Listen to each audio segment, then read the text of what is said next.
Hey everybody, welcome back to Off the Wall. I'm Mike. And I'm Sol. Episode 3 of season 2, Invincible. Okay, now I'm really just in on this season now. What a fun, misleading on many levels episode. Except for one thing that I think everyone saw coming the moment it was introduced. But Sol, how did you feel about this episode? Interesting episode. Narratively, we focus on another character for a while, which was a lot of fun. And we have a narrator that goes throughout. And it's one of those, when a joke lasts too long and it comes back around to being funny, but it goes from being funny to then not being funny and then being funny again. Yeah. That kind of happened in this episode. Paul F. Tompkins, who I actually quite like, is the voice of the narrator. You might know him from Tenacious D or from Mr. Show with Bob and David, from the Thrilling Adventure Hour. He's the guy who's got the gap in his teeth, and has that stupid mustache. Yeah, Paul F. Tompkins as the narrator for Mark's trip to college is really just because it kind of explains, like, it gets very meta when it gets to the point where it's like oh yeah, no, we don't need to see this. There's nowhere safe to go. We got two stories and everyone's boning. Let's look at the cat. And the cat's licking its own asshole. All right, we're just gonna live in this now. All right, this is our life now. It's very, very good. So if you don't know, guys, spoiler alert. Why are you here? Why are you here? Why are you here? I'm curious. Why? It's honestly not even that big of a spoiler. All I said was that people do it. I mean, people do it, some people for the first time, apparently. I kind of was under the impression that had already happened, but apparently not. But also, good for Amber asking all the correct questions. Right. Those are all things that have happened in comic books. Ask whether it's getting crushed or the radioactive super sperm, which was the dumbest thing that Marvel ever did. Looking at you, Spider-Man. You gave Mary Jane cancer with your radioactive spider schlong. Shut up. Okay. What a great, I'm just gonna be on time, and we're just gonna and you have the awkwardness of Mark Grayson, which pobrecito. I mean, good for him because he's getting some, but the whole time I'm like, oh, Mark. I felt both seen and attacked at the same time in this episode, because that was me those early days in college. I was the biggest dork who had no business losing his virginity when he did. It's truly just like the woman who took my virginity, bless her, she did a charitable act. She gets a write-off on her taxes every year forever. Seriously. Bless you. Thank you for your service. So yeah, been there. Been there, done that, bought the t-shirt. But let's talk the first part, though, because I say first part, it was really the first third.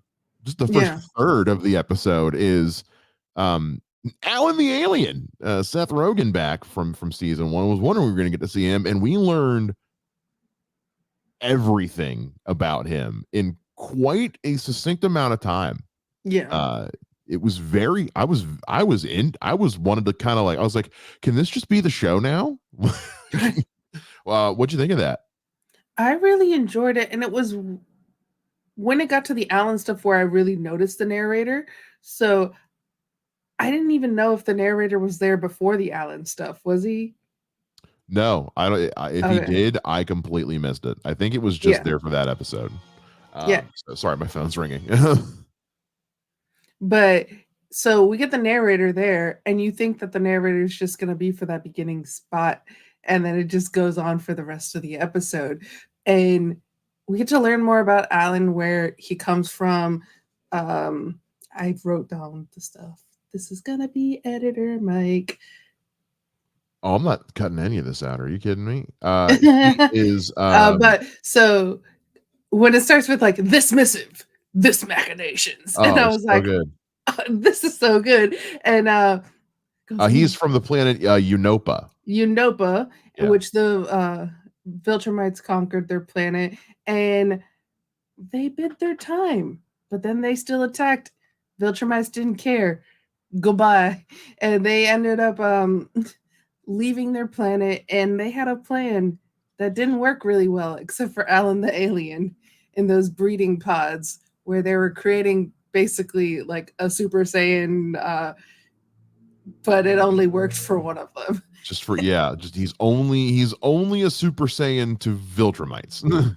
Yeah, and but he's still not strong enough for Viltrumites, and then he kind of just becomes space cop, trying to find someone that can fight the Viltrumites, and that's when he finds Mark. So By he mistake. comes by mistake. He was going to He Urath. Columbus the hell out of this.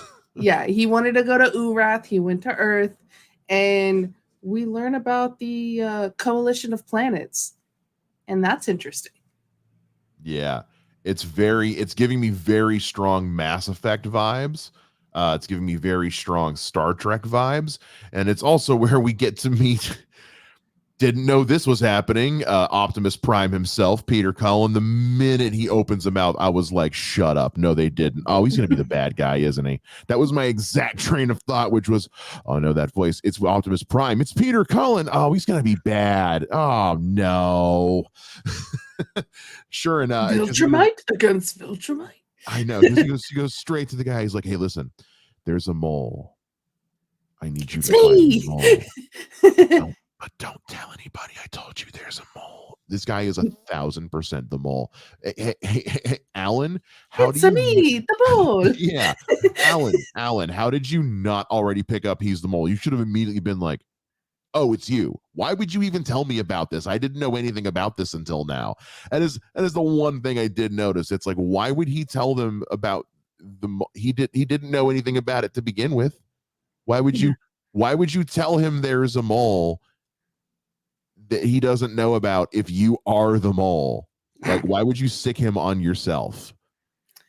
Yeah. I don't know. It's weird, but at the same, if I had one critique about this episode, it's just I don't know if that's out of the comic or what, but Yeah. yeah, if I have one critique about this episode, it's like that doesn't totally make sense, but who cares? It's Seth Rogen and Peter Cullen acting against each other. I feel like that was more for the audience, so that way it could be a shock for us when he ends up being the mole. But yeah, narratively, that doesn't make that much sense. But if that's really my only complaint of this episode, Yeah. it's not bad. Yeah, it's fine. Like, okay, yeah, okay, we had a different point. We needed him. I don't know. But yeah, fine, whatever. I can gloss over that. It's not Mhm. super. Oh, okay, I won't say it's not super important. No, it's not super important because either way, the Viltrumites come to get him. So, which, by the way, what a I mean, as soon as I realized they were Viltrumites, my butthole just oof. Yeah. I was like, wait a second. And then when the narrator kept describing feet, like exactly he spits some blood out. He gets hit this way and then this way. I was just so good. The brutality of it. I was almost about to rip out what little hair I had left. I was just like, no, no, no. When I saw the beep, I was like, Yeah. I swear for No, God. I was literally like, did we just see Alan? Because it was weird because you're laughing because the narrator is still going when the Yes. narrator should not be going It's objectively regularly. hilarious. So it's objectively hilarious. But then you're watching like a character that you really enjoy, like on the brink of death. And so like your mouth is agape in shock, but you're also laughing, but you're also like, the fuck is going on? I can't wow, man. And for them to then pull us into this, oh, okay. It's gonna be okay. It's gonna be okay. Why is Optimus Prime here now? No, no, don't leave him in the room alone with no, why do you? I mean, at All least he had tentacles before that. bro, my boy got laid. Holy, which by the way, did you look at who the voice of his girlfriend is? Yes, I did. That's Tatiana Maslany, Yeah. who we all remember from She-Hulk. But Much also better from in this. much better in this, and also and in I was about to say Black Mirror, but it's not Black Mirror. It's Orphan Black, the show she did. God, anyway, Black Mirror, Orphan Black, All the it's blacks. God bless America. Anyway, yeah. So I'm curious. There's no way you get Tatiana Maslany if she's not coming back. So Yeah. and I'm curious if they're going to tie or how they're going to tie all of that drama Mm-hmm. with the surrounding drama of the Viltrumites coming in and what's going on with it with Mark on Earth. Speaking of which, let me go back to Mark on Earth. Yeah. And I want to go a little before at the very, very beginning, a little bit with Debbie on Earth as Yeah, well. Debbie. Because Debbie's taking her baby boy to college. She does say something that is very wise, and also like every parent tells you as they're dropping you off at college is where you figure yourself out. But I like that she adds not just Invincible, but Mark Grayson. Yeah. And I'm like, listen to your mom. I hope you Yes. listen to your mother. I also found it really funny when she was like, don't do drugs. And he goes, would that even work on me? Because you don't need to find out. You don't need to find out. But also, Mark, find out. Please find out. I really need that. I need to Yeah. see that happen. I need, and I can never find the name of the voice actor who plays his friend, but I love him because Yeah. he's also he plays kind of a similar character on Big Mouth, and Big Mouth just dropped a new season, and again, I can never find him on the list. He's so good and he's so funny, and he plays this. He's basically playing a more serious version of his character on Big Mouth in this show, and I'm loving it, and I love the development we have with him in this, talking referencing back to when they came to the university last season, where he's Yeah. like, I'm still not Yeah. over. Then it's like, oh yeah, I forgot about that. But I do have a gripe about Uptown University. Uh-oh. No dorm is that big. No No. hallway in a No. dorm is that big. No. What the hell? God, it is 2023. I am so tired of TV shows and movies showing these dorm rooms that are comfortable to live in. There is no dorm room in existence outside of Harvard, maybe, Probably that not, is because those are old ass buildings. that is any semblance of comfortable to live in. Like the dorm, my freshman dorm was as big as the room I'm in now, and it had two adult boys sleeping in it. Okay, like absolutely fucking not. Do they Two have that? beds, two desks, two You do drawers, not two have that much space in a cupboards. freshman Yeah. college dorm. Eat my entire ass. Absolutely not. It's 2023. Can we? And I realize in live action movies it makes it easier to shoot. Whatever, go fuck yourself. This is animation. You don't have to worry about that. Make it Yeah. real, okay? God, Because I was like, that room is too big. And then they walk outside. And I was like, that hallway is there like should not be so that much wide. space.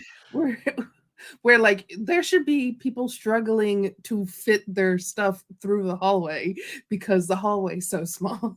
Also, did none of these people ever go to college? College students don't just hang out in the hallways like that. Maybe they did in the 80s when there was nothing else to do, but it is 2023. There is no one hanging out in the hallway like that anymore. I had the same gripe with Gen V. I was like, absolutely not. No, not a chance in hell. They are all inside on the phone, on the computer, watching TV. Yes. Anyway, we digress. Anyways, Debbie's but story is very sad. yeah, we do get back to Earth, and do we want to go with Mark coming back to Earth, or do we want to stick on Debbie? Let's talk about Debbie because there's a lot to unpack with Debbie. There's a lot. Whoa. Did not know that's where this episode was going to go. Right. Amidst everything going on with Alan and Mark, I was like, oh, and there's a C plot with Debbie. Yeah. Oh, and this one hurts. Okay. All right. Yeah. So she finally calls uh that card that Olga gave her, and it ends up being a support group for the spouses of superheroes who have passed away and be able to talk about their grief. But unlike these other people in the support group, her spouse did not pass away. He left. And she's very quiet, which is normal. You see that in movies and TV shows, and probably it's in real life too. You're not going to speak on your first day unless that's your personality. Yeah. But to go where, and you have to, in it's being someone like Debbie who knows, she knows she's gonna run the risk of running into the partner of someone he killed.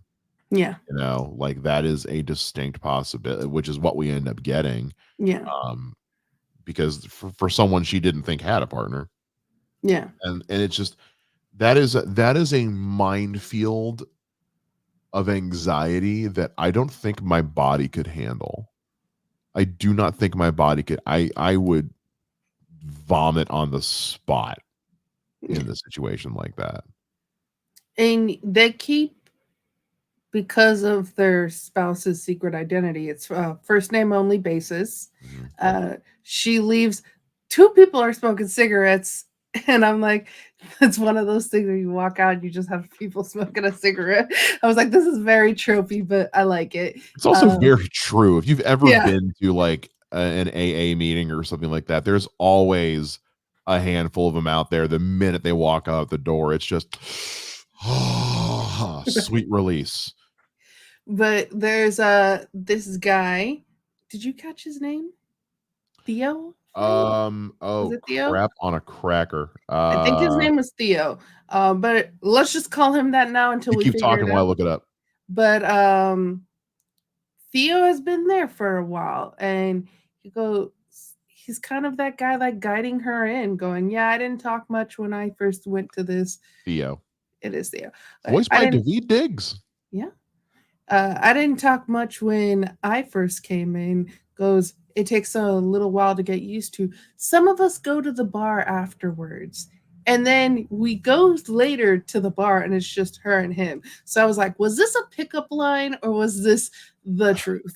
I was wondering the same thing. I was like, I can't tell if this is a pickup or not. Yeah.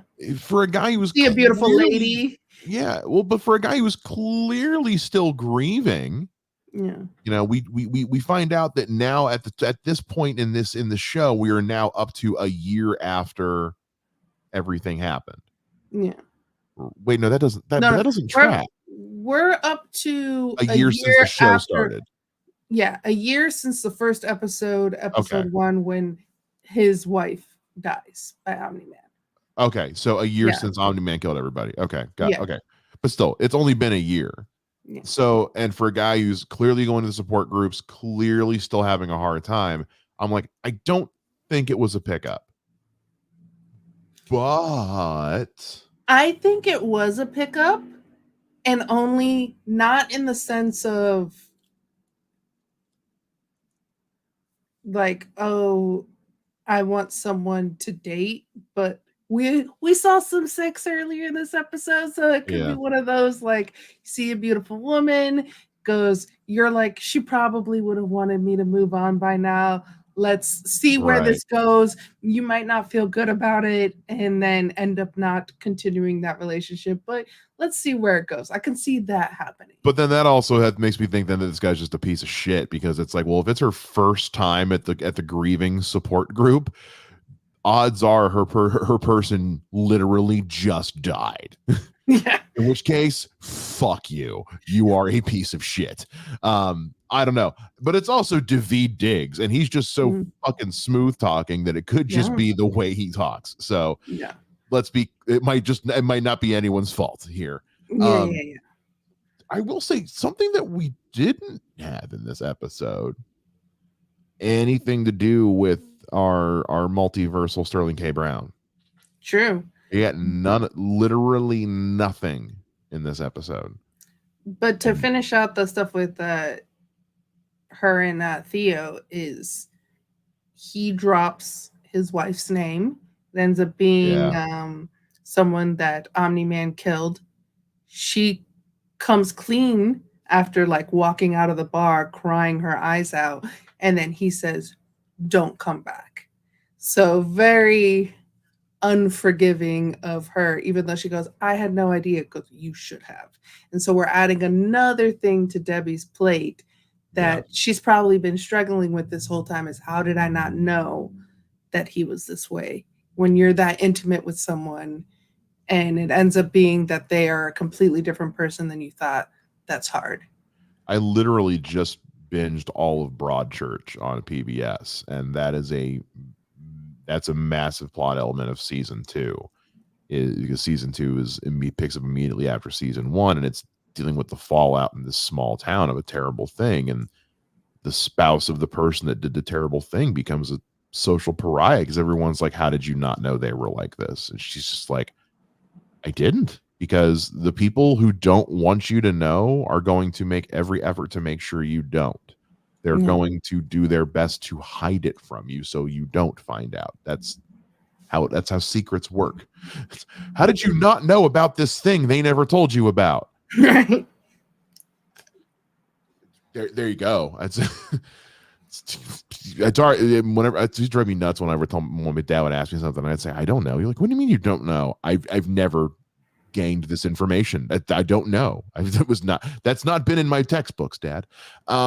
Yeah. So it's what did they think she was a part of? In what way do they think she was a part of this? Like, what she's a real estate agent. What part of this do they think she played in Omni-Man bodying the Guardians of the Globe? I almost said Galaxy. He probably would have done that too. We also had a D plot in this episode with Rudy and Monster Girl. Oh, that's right. Oh my God, I completely forgot about that. Rudy like all of 30 seconds. Yeah, Rudy learning how to be a human. He's never been to the movie. Fear has kept him from asking Monster Girl out, but he finally asked her out. They go to the movies. He's never been to the movies before. She's like, wait, what else haven't you done? And she takes him to Burger Mart because a burger and fries is the best thing in the world. And yeah, it is. Look, I love a good steak. I love shrimp. I love pasta. There is nothing like a good burger and fries and a big ass Coke. There is nothing quite like it. I literally had that I watched the episode and I'm like, I want, and then I ordered that. See, I'm making spaghetti tonight. Now I want a burger. Anyway, anyway, yeah. But also a little bit. There's also an E plot. We continue it with Rex and Duplicate, who still has the best name on the show. And her, first of all, the weird justification of when you take into account how many of me there have been, our combined years, I'm like thousands of years old. And he's like, wait, so now I'm too young for you? I don't understand what we're because she's with the immortal, and as we've seen on this show, and we've probably laughed it out when we were watching the first season. I'm just going to speak for you, Mike, is when she dies several times goes, oh, if the original is fine, she's fine. Even though the stuff that the people that she's duplicated, they're real. And she says the immortal is the only person that she has ever met who has died as many times as she has. And that he might not understand for Explode, but that means something to her. Yeah. That he gets it. And so I feel like this is not just a, hey, let's fuck, like it seemed with her and Explode when he was cheating on, oh man, her name just escaped me. On Eve. On Eve. I think this is a real relationship. Yeah. Or at least realer than anything Rex has to offer. Yeah. Because you have to figure in that, okay, well, each of them are real. That means when they die, she experiences their death. Yeah. And Immortal has died a lot in the last year alone. Just from Omni-Man. Serious God, like 3. So yeah, it stands to like, yeah, he's had to experience death all those times. That has got to just ruin you Mm-hmm. in some way, in some dark way. So, yeah, I having someone that can relate to that. The duplicate just every she doesn't get much screen time, but every time she does, she becomes much more interesting. Like Mm-hmm. when she drops that whole like we're all the real one, or the first time you see one die and you're like, oh wait, those are people. Those are Right. real people. Those aren't like holograms or spells. Like those are actual clones. You're right. Where Fuck. originally you're like, oh, she's fine, Yeah. because the one with the number one on it is still alive. But no. Yeah. Man. Oh yeah, and then we get to first of all, I love that they dropped the written by slate after the Allen story, and we still had like another like half hour left to go. Why? Because and here's why that's slick. Because then for the next half hour, I was glued to my fucking television because I was like, it's about to end. It's about to end. It's about to end. We're still going. It's about to end. So they tricked us into paying attention. The sons of I bitches. paused it and I looked at how much was left and I was like, oh, there's still half an episode left. You brilliant bastards. But Seance Dog. Seance. I think I woke my roommate up. I watched this quite late at night last night, and I think I woke my roommate up when he opened the door. First of all, when his roommate opens the door and just shuts it and goes back and hides under the blanket and is just like, yeah, it's for you. And I was like, I don't know what he just saw, but that is really relatable. When you experience something that has just blown your mind in such a way where you're like, I refuse to exist right now.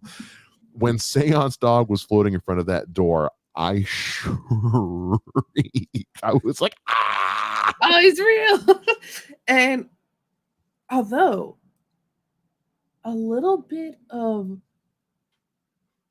before when we saw the first episode, we're like, how could Mark be with Omni-Man? And we find out, oh, that's a multiverse, and then like, but on multiverse lines, he chooses to go with Omni-Man, and you see a little bit of that in him with his interactions with Seance Dog, because Yeah. Seance Dog is trying to explain to him, even though it's a lie, he's trying to speak to him, and Mark is not letting him talk. And then he's like, last chance, who are you and what do you want? And I was like, bro, he was just about to tell you before you got so aggro. Like, calm the fuck down and let him speak. Yeah. And it's a hard line to walk because it's like, because obviously the guy's, excuse me as I yawn. And it's a weird line to walk because obviously the guy's lying to him. So it's like Mark was right to, and also because then we find out he's taking him to Omni-Man. And so it's like, well, clearly Mark was right to not trust this guy. Yeah. But also Mark had no way of knowing that at the time. So yeah, it's a little scary. Yeah. That much power can go to your head. Yeah. But also a lot of this is also just Mark not dealing with the last year because he has not truly worked through it properly. He's so hell-bent on proving he's not his dad that he's becoming his dad. Yeah. It's upsetting, but it's also good TV because then we wake up 6 days later and there's daddy. Yeah. There's Omni-Man. By the way, a Seance Dog or the alien, Nulzot, Rob Delaney. But we also have two. William drops a line on Mark where so he comes out of the forest. It was just like, no, you got to help his planet. Oh, yeah. And last time you didn't want to help something, we both regretted it. And I was like, ooh, especially earlier in the episode where he says, I'm still not over what happened last time we visited. And I'm like, oh man. Got to do it, Mark. You got to do it. I know it's the wrong decision. No matter decision. what Cecil says. Yeah, I know ultimately it's the wrong decision, but you need to do it. And again, I want to remark again, they are writing Amber so much better this season Yeah. than season one. Because yeah, she was like, okay, yeah, no, I knew this was the job. I knew what I signed up. This is what I signed up for.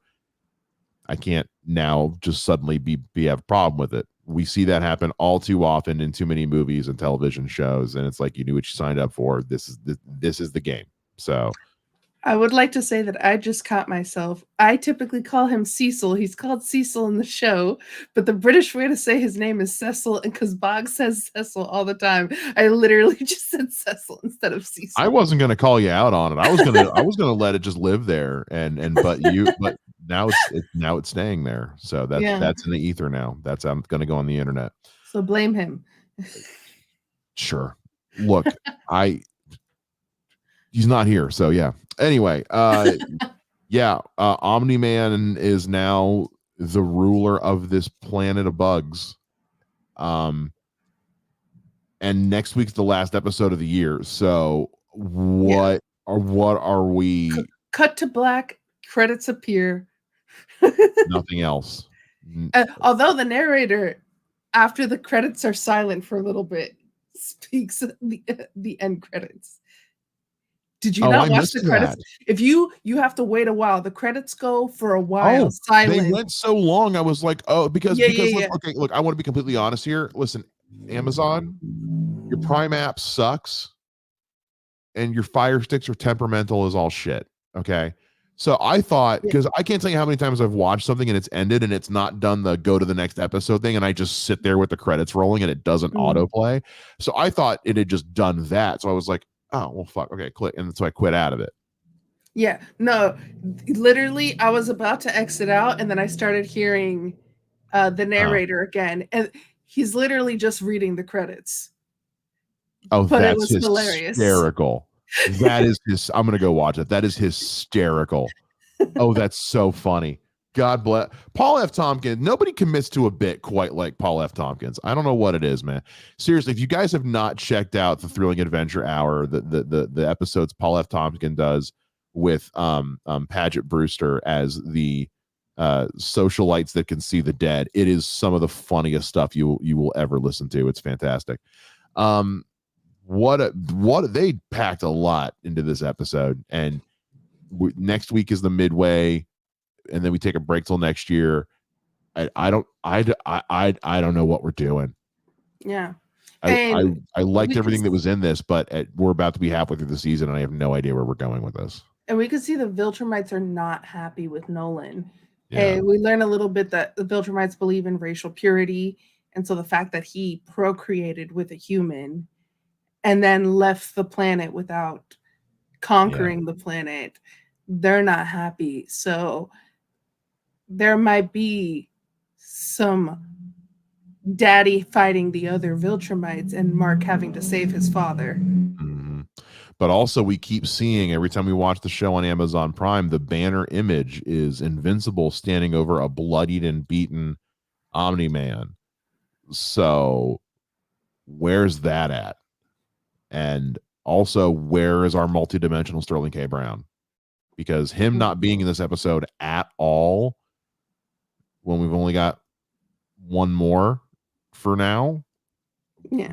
and it's halfway through the season. Again, it's kind of like I said, the first 2 episodes, it's like, cool guys, but like, where are we going with this? Yeah. Like season one, we kind of knew where we were headed about halfway through the season. Now I'm kind of like, guys, we're setting up a lot right now, and I don't know where we're going. I would say season one set up a lot as well.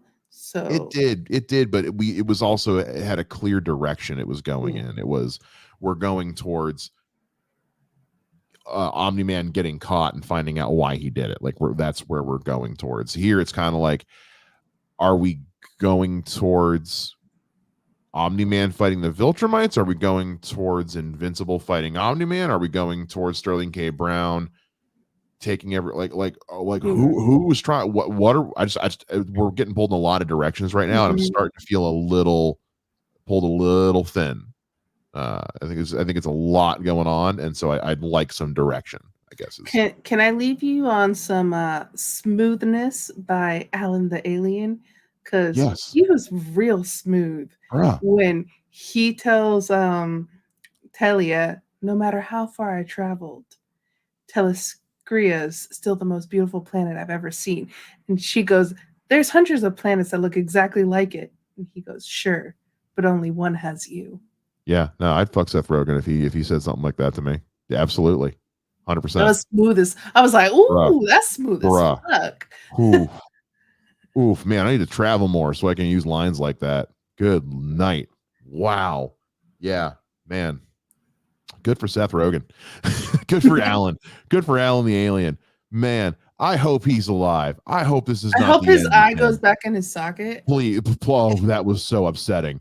Yeah. Oh, that same thing in Multiverse of Madness when they do that to the monster attack in the city. I was like, oh, can we? Was there another way we What could do is that? it Oh, about Viltrumites that they like taking people's arms off? I don't. Are we in You a know, Star Wars movie? I mean, look, it's a great way. It's a great way to disarm your opponent. Anyway, guys, that's gonna do it for this week. Listen, hey guys, we're closing in on 300 subscribers. If we could nail that by the end of the year, that'd be dope. That'd be dope. I understand like we got a little bit of a ways to go, but like we're close. Like it's almost it's less than 40. Okay, Tell like your it's friends. tell your friends, and then they'll tell two friends, and that's like 30 people right there. So like just tell everybody, like, subscribe, ring the notification bell. We'll be back again next week for another for the mid-season review of Invincible. Maybe no, we're not going to do it live because next week is Thanksgiving, so never mind. Anyway, guys, and that will go up when it goes up. So we'll see you guys again next time here on Off the Wall.